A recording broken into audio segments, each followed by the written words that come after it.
Cornelius Vanderbilt, an illiterate, hard-working ferryboat operator who grew up poor on Staten Island.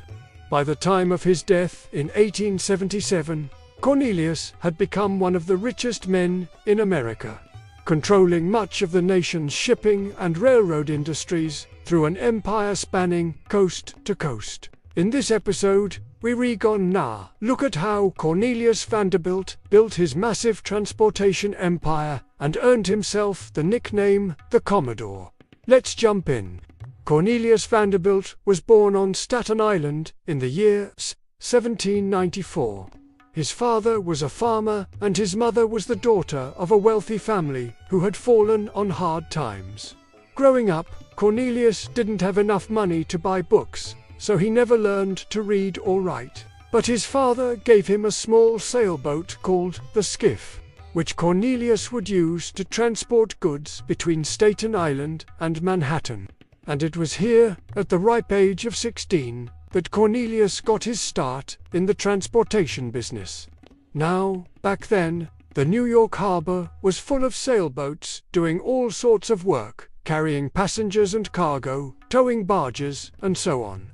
And it was a tough industry to break into. But with his single, sail-powered ferry boat, Cornelius managed to carve out a small business by transporting fruit and vegetables from Staten Island to market. Now, the problem was that Cornelius had a very small boat, which limited how much money he could make. So he began saving up to buy a larger vessel. After several years, he scraped together enough money to buy a larger boat, which he used to expand his business. He even began offering to tow barges alongside his boat, and he charged customers based on the length of the barge. This proved to be very profitable, and soon Cornelius was making enough money to reinvest back into the business.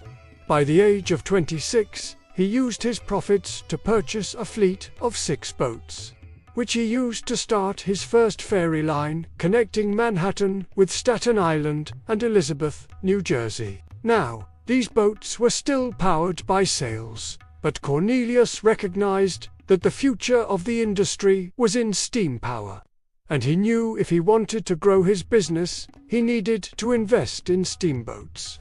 Now, Cornelius had just purchased a fleet of 6 sailboats when an opportunity came along to purchase a quality side wheel steamboat for just $3,000. Cornelius knew that this was a good deal. So, he borrowed money from his mother to buy the boat. And after adding it to his fleet, Cornelius began offering daily trips between Manhattan and Staten Island. And for a while, this proved to be very profitable.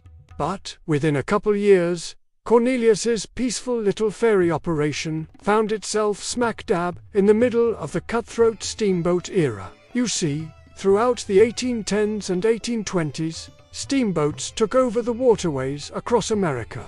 It was a total game changer. A single steamboat could do the work of dozens of sailboats, and this resulted in many entrepreneurs jumping into the business.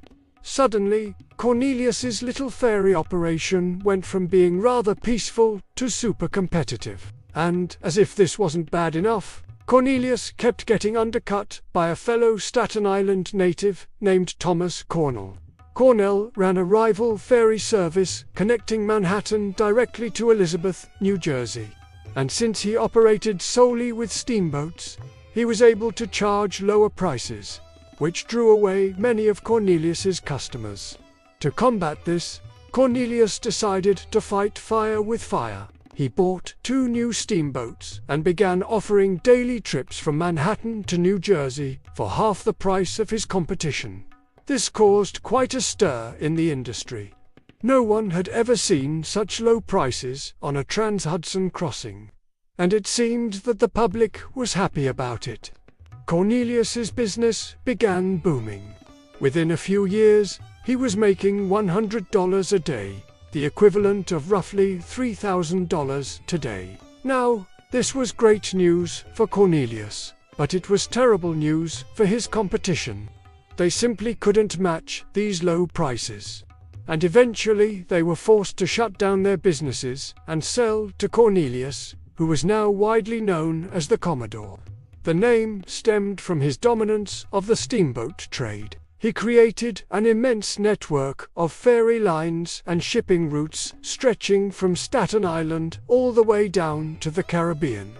At his peak, he controlled more than 100 steamboats, which he used to transport passengers and cargo. But Cornelius didn't stop there. He continued cutting prices, buying out his competitors, and consolidating monopolies throughout the shipping industry. For example, he started a new shipping route between New York and California.